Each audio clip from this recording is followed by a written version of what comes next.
I'm reading Stephen King's books in publication order, and today I want to talk about Salem's Lot. This is his second novel, and it actually just turned 50 years old.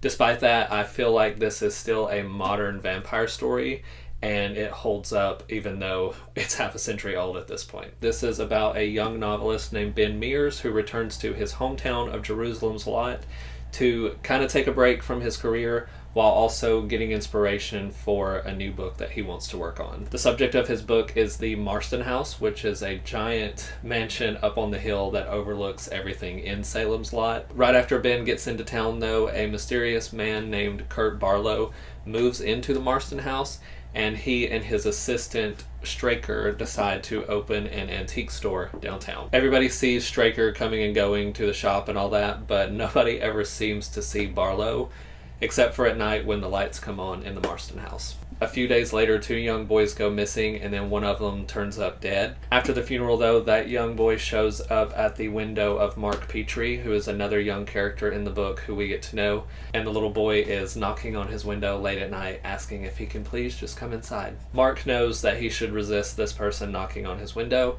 but obviously other people in town don't seem to get the memo because he just moves on to the next house where he's let inside. Before we know it, all of our main characters have joined up with a few other people in town, and they are trying to come up with a plan on how they can handle these people who seem to lock themselves inside during the day and only come out at night. That's pretty much what you would get off the back cover or in a Goodreads blurb, but I do want to discuss the themes that I think Stephen King is hitting on in this book. There are themes that are pretty central to a lot of Stephen King's works, like the fear of the unknown and the loss of innocence.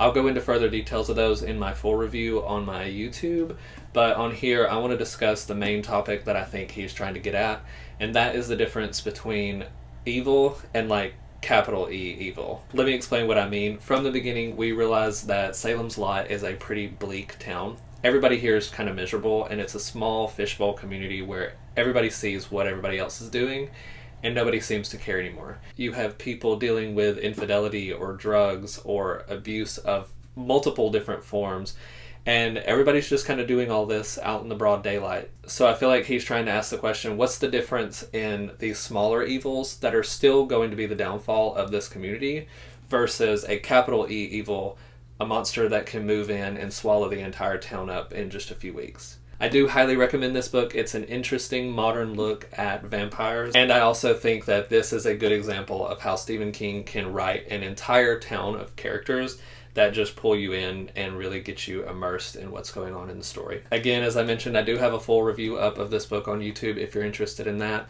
but if you've read Salem's Lot, I would love to know what